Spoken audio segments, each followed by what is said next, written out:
Are you wondering what size 3I Atlas is? Would it be a planet killer? Or merely burn up in an atmosphere? Watch the video to find out. Imagine this.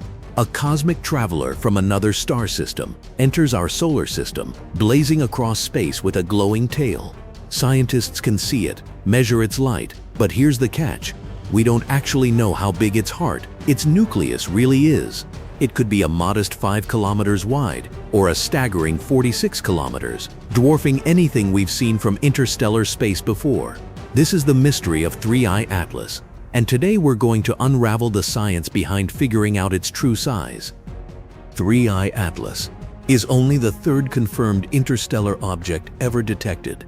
That alone makes it rare. But the real puzzle is its nucleus. Why does this matter? Because the nucleus holds the mass, tells us where it might have formed, and reveals whether its existence is ordinary or something extraordinary. The problem is that when we look at it through a telescope, the light we see might not all come from the nucleus itself. It could be swamped by a cloud of dust and icy fragments surrounding it. So we're left with two very different pictures of what this visitor could be. If most of the light is coming directly from the nucleus, and we assume a typical reflectivity or albedo of 4%, then 3I Atlas could be nearly 46 kilometers across. That's a mountain-sized chunk of rock and ice, over 1 million times more massive than 2I Borisov, the previous interstellar comet we studied.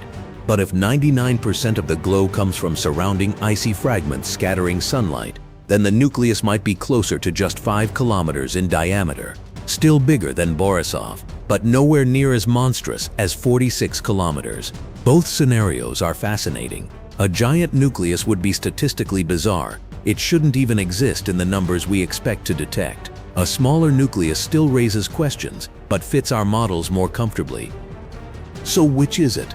Observations with the Hubble Space Telescope give us a clue. Hubble set an upper limit of around 5.6 kilometers for the nucleus, and possibly much smaller, just a few hundred meters. More recent modeling of its dust coma points to a radius under 2.8 kilometers, again assuming that 4% reflectivity. This heavily suggests a smaller nucleus, but because the coma is thin and transparent, we can't yet exclude the possibility that icy fragments are misleading our measurements. Here's where things get exciting. On October 3rd, 2025, 3I Atlas will pass within 29 million kilometers of Mars. That's close enough for the HiRISE camera aboard NASA's Mars Reconnaissance Orbiter to take a direct shot. HiRISE has a half-meter aperture, giving it about 30 kilometers per pixel resolution at that distance. Because the coma around 3I Atlas is optically thin, the light concentrated in the central pixel will reflect the nucleus brightness directly. That means HiRISE can set an upper limit on its size that's about 100 times more precise than what Hubble can do from Earth. In other words, this Mars flyby is our golden chance to solve the mystery. Why should we care whether the nucleus is 5 kilometers or 46 kilometers across? Because either answer reshapes our understanding of interstellar objects.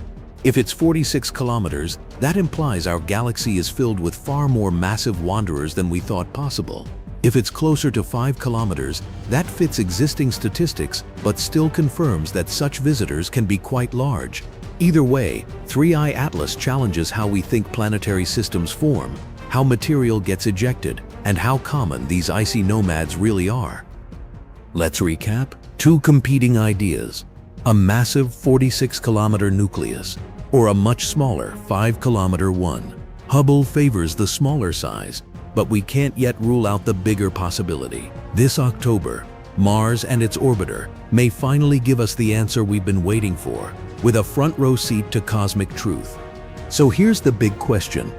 Is 3I Atlas a colossal interstellar giant, or just a modest traveler wrapped in a glittering shroud of fragments?